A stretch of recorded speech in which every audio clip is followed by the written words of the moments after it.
Hello and welcome to my Camera State YouTube channel. Anyone who has been following my channel for a while knows that 2 years ago I announced with great anticipation that I would upgrade my PC from my RTX 2070 Super graphics card to the RTX 3090. The reason for this was that the 8GB of VRAM of the RTX 2070 Super is not enough for my workflow, and Davinci Resolve Studio regularly shows me error messages when the graphics card memory is full. Due to the supply chain problems, however, I was not able to get hold of an RTX 3090, and to be honest, I did not see it as a reason to pay the overpriced prices of the scalpers. So I've been saving up for a new graphics card over the past 2 years and bought it as part of the new RTX 4090 launch. In this video you will learn why I chose a custom model from Zotac, give you tips and tricks that you need to consider when installing it in your PC, and show you performance comparison tests with my old RTX 2070 Super. During the course of the video you will of course also find out whether the upgrade was worth it from my point of view. Of course, I tried to get an NVIDIA GeForce RTX 4090 Founders Edition on the release day, and I actually managed to put one in the shopping cart via notebooksbilliger.de and pay with PayPal. But then an error message appeared and showed that the page was no longer available. I tried to find a solution for this through customer service, but unfortunately without success. So I finally decided on a custom model from Zotac via Computer Universe, whose customer support was very friendly and helpful throughout the ordering process.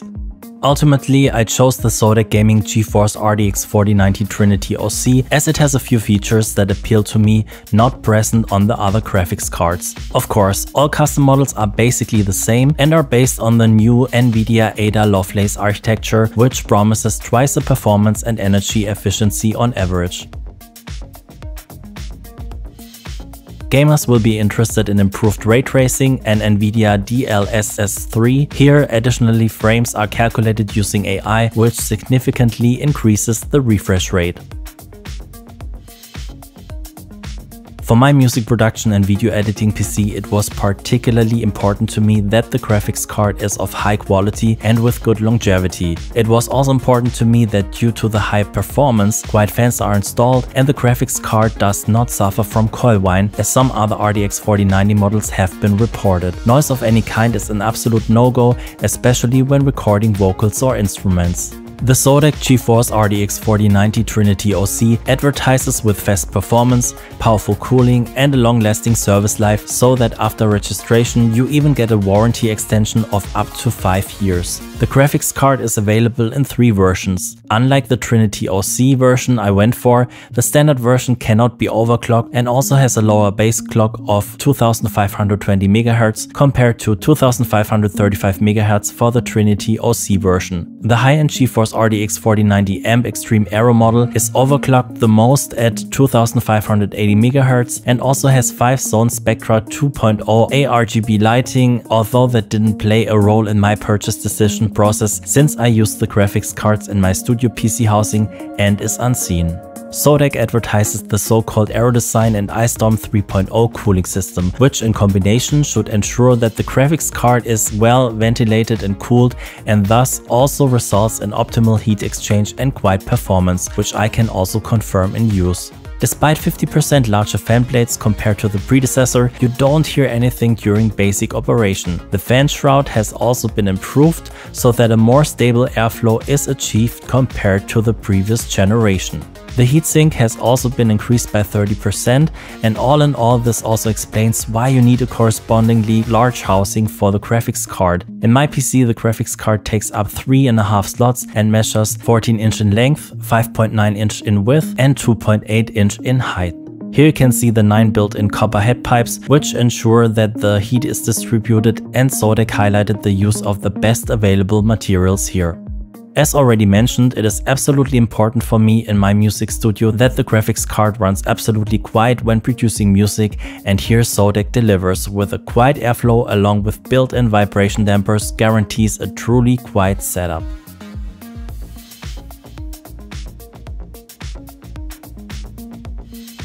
If the GPU is in idle mode, the fans are also switched off automatically. You can also set this up yourself using the included Firestorm software, and there's also the option to choose between 2 BIOS modes. the amplify mode for performance or the quiet mode for quieter operation. This can also be easily changed in the Firestorm software.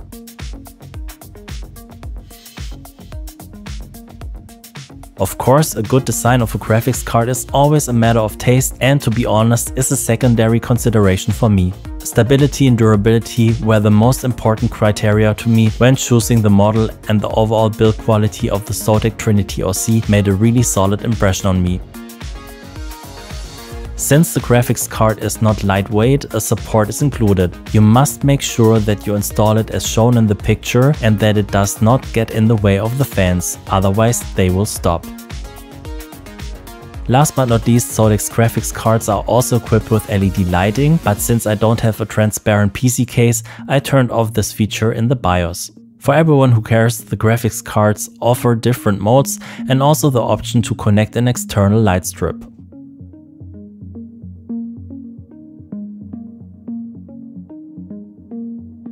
As already mentioned, all three graphics card models are supplied with the Firestorm software, making it really intuitive and easy to make the desired settings.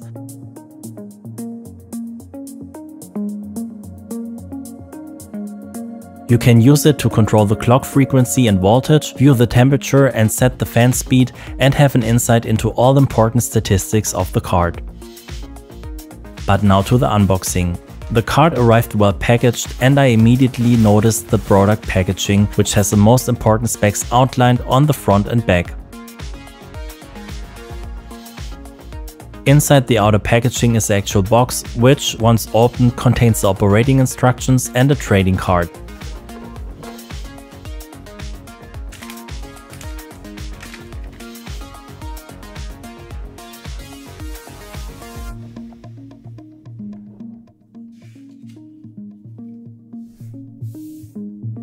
Underneath is the well-packaged graphics card, the optional stand, a 3-pin RGB header cable, and then famous 4x8-pin 212 VHPWR adapter, which was really easy to plug into the graphics card all the way to the stop. There have been a few reports of charred connectors online, but according to NVIDIA, this can be avoided by probably inserting the connectors all the way in until they click into place. Here's another look at the graphics card, on the back of which there is a sticker that you have to remove before installation. Zotac recommends a 1000 watt power supply, which is why I had to upgrade my Seasonic Prime TX 750 watt power supply to 1000 watts. It was convenient for me that I could continue to use the same cables and that Seasonic offers its own 16-pin PCIe Gen 5 cable, which means that you can do without the adapter. All you have to do is fill out a form on the Seasonic website and include proof of purchase of a current graphics card and power supply. The cable will then be sent by post.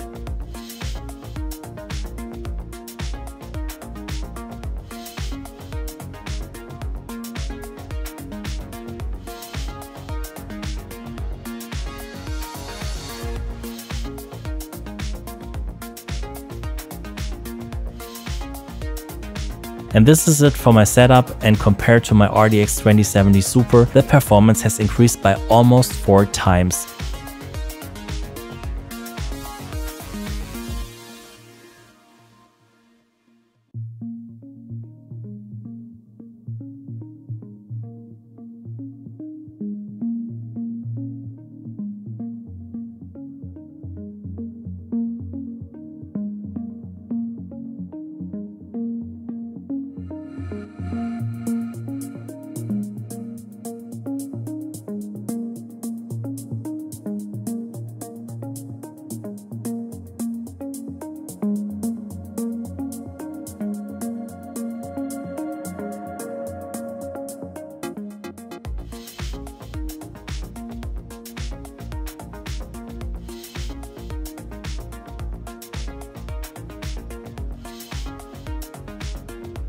Davinci Resolve Studio no longer shows me VRAM error messages, and I also generally notice the performance boost when using OpenFX or Fusion.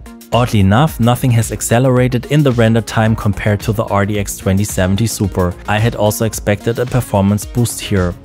All in all, I'm very happy with the upgrade from my RTX 2070 Super to my new RTX 4090, also an investment in the future for me as I don't plan to upgrade the graphics card in the next few years. If you like the video, please leave me a like and subscribe to the channel or leave a comment if you have any questions. On that note, see you next time, auf Wiedersehen.